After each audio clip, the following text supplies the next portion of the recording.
Hello, everyone. This is Matt Schaub back for another installment of our Digital 2.0 series. And joining me today is Devin Shirley. Devin, why don't you go ahead and introduce yourself? My name's Devin Shirley. I'm a Chief Information Security Officer for Arkansas Blue Cross Blue Shield. Happy to be here and appreciate you having me on, Matt. Likewise. Yeah, great. So let's just jump right in.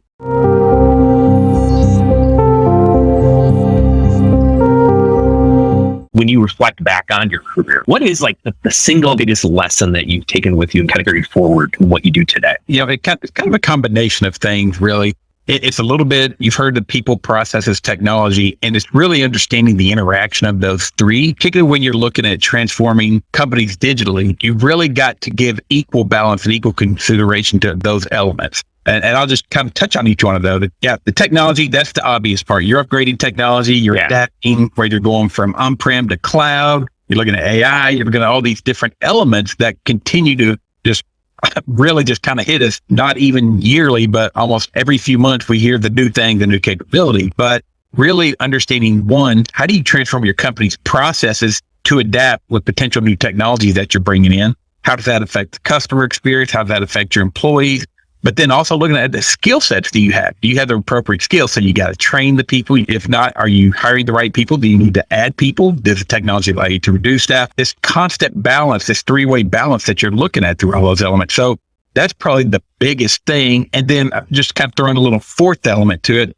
What's the effect on your business? Is it a positive effect? Is it a zero net gain, or is it potentially going to have a negative effect? So it's really a balancing act. Yeah, I love it. And that's a theme that's arising here, is that we're talking about digital, we're talking about technology, but it's refreshing to hear it's not just the technology. There's a lot of other factors around that. And I agree with you. It's tremendous.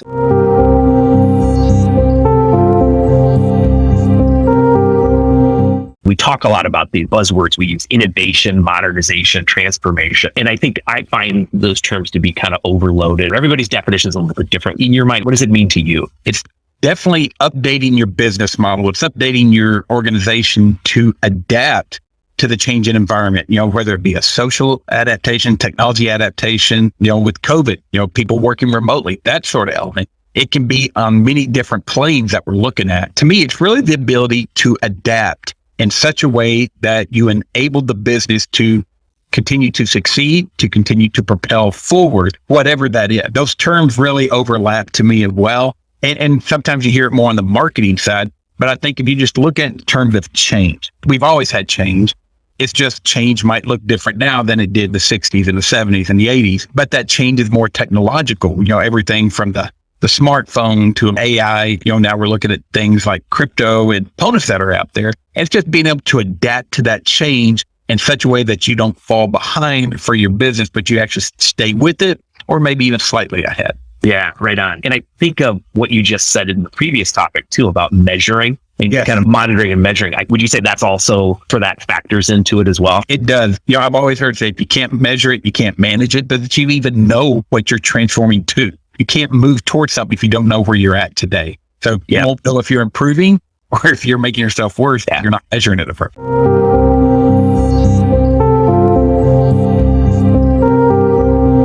What do you think is going to have the biggest impact? So we kind of like reflected on the past or the lessons learned. Now kind of where you stand today, looking forward, the vision that you have, what do you think is going to have the biggest impact ahead of us? Well, I'll tell you, as a security guy, I think a lot of the security threats that are out there are going to have a huge impact, and they're going to drive the speed at which it's implemented, how it's implemented, and the ways it's implemented. It's really going to be impacted by how are essentially the bad guys doing to positively or negatively impact that. That's going to have a huge impact in what you implement, how quickly you implement it, but also, what sector is your organization? Are you finance? Are you health? Are you manufacturing? Are you government? Are you DOD? All those elements play a role in what you're looking at, because then now you're looking at what are your regulatory requirements? How fast are the regulations adapting to the technology? Are you living on decades old legalities with futuristic technology, and there's a gap there that has to be caught up with that. And as we know, government doesn't always keep up with things much as quickly as they need to. And there's, by design, that's probably a good thing, but we have to really be careful that we don't push beyond what we're allowed to do. And I think it comes back to the word balance. I think you've got to pace yourself based on the industry you're in, based off the membership you have. Cyber criminals, they're going to possibly, like I said, they may push you to adapt quicker, or they may slow you down in your adaptation of technology based on the industry that you're in. A lot of forces, a lot of momentum. But like this question, I didn't even think about it that way. The irony too, I'll tell you a quick story. We were selling a bicycle. My wife and I put a bicycle on Facebook Marketplace yesterday. We got a call today from someone that was a scam. They were trying to get us. They were going to send us money, and then they sent me an email to send them some money. It's like hit me.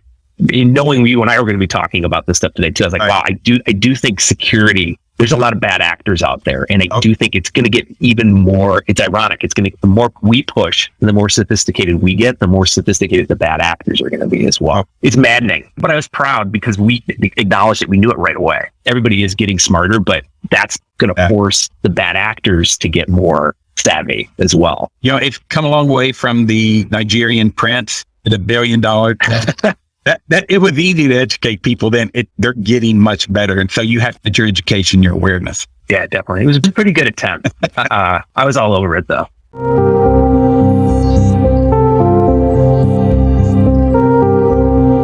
Are there any companies that you've taken notice of that surprise you in the way that they're handling the digital innovation journey? I think that it's easy to look at the big ones, and at this point, it's probably not surprising when they first, you got your Googles and Apple. Yeah. I think the biggest thing for me, Amazon, you never thought a company selling books would be where they're at today. Now, web host, they're cloud hosting, and a lot of people forget that. I remember when it was just books, the place to go for books. And of course, Microsoft's always been there. Google's been there for a while, and they continue to be the big players. But I think what's interesting is looking at a lot of the smaller players, ones you don't know. And I can't think of any right off the top of the head. So many I don't know that are out there, but it's trying to keep a visual on those smaller companies. What are they doing out there? What are they getting to? Because a lot of the bigger companies will go out and look at them as well, and then acquire them and integrate to their own platforms.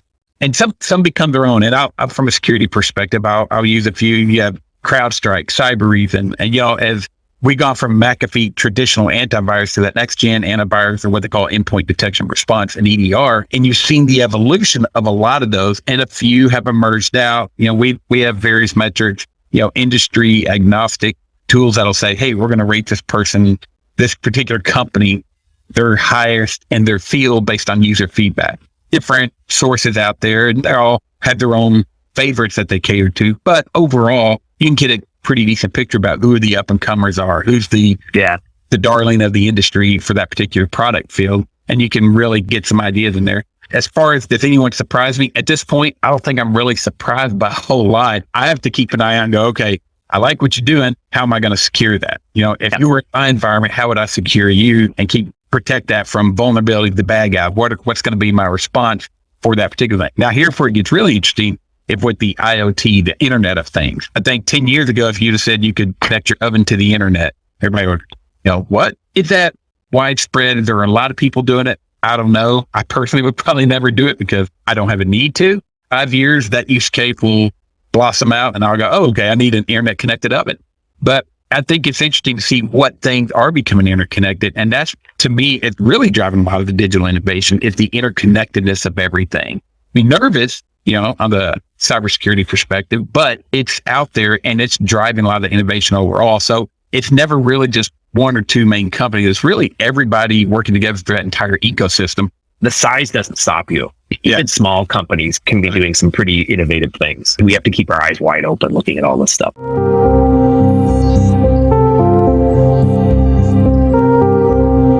Let's get in the hot seat. Get your reaction on a scale of, is it hype, is it real, or WTF? I don't know what the thing is. We'll lead off with AI.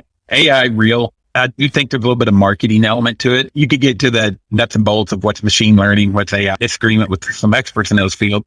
But overall, it is being leveraged in the market. And I'd say probably more with robotic processes and bots, things like that. Programmable elements, but AI is being integrated, and you're starting to hear a lot about automation. And that's really where AI really starting to get its big lift, is trying to automate the workforce as much as possible. And what can we free people up to do and let artificial intelligence, what Can they do analyses? Can they do data analytics, that sort of thing? And that's really where AI, I think, is going to have its biggest piece of that data analytics element. I've yet to come across somebody not thinking that is real. Metaverse. I'm going to have to say WTF on that. I hear metaverse, my mind goes to Doctor Strange. I'm not real clear on that. That's awesome. Next one I have for you is crypto. Crypto's real. At one point, I would have said hype, but the more I see, more I think it's starting to get a bigger adoption.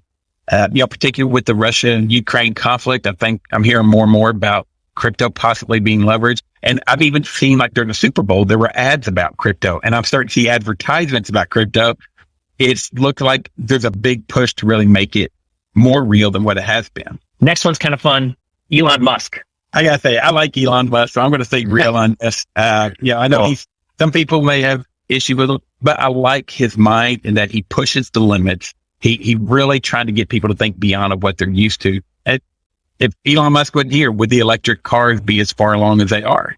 Right. One innovator can drive competition, and it's forced GM and Ford and all these people to really step up their game in the electric vehicle. Mars, I'm waiting to see if that comes to fruition. Probably not going to go there myself, but love to see it happen in my life. Yeah, me too. I'm with you on that one. Last one is this, this idea of remote or hybrid work. We got kind of forced into it. Now that we're hopefully, I think, coming out of it, where does that fit on the spectrum? It's definitely real. I think when the pandemic first hit, that was probably the source. I sat on a few different panel discussions. Everybody, what are we doing? How long do you think we'll be here? And it was still kind of up in the air. There was a lot of technology adaptations from security side. There was big discussion about how do we secure the remote workforce.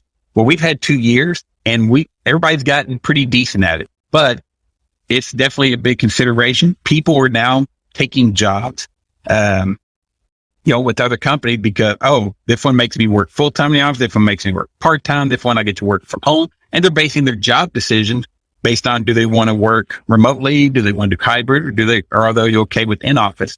And now it's no longer about just pay or about, your location. It's about, can I be flexible? Can I live in Alaska and have a job in Hawaii?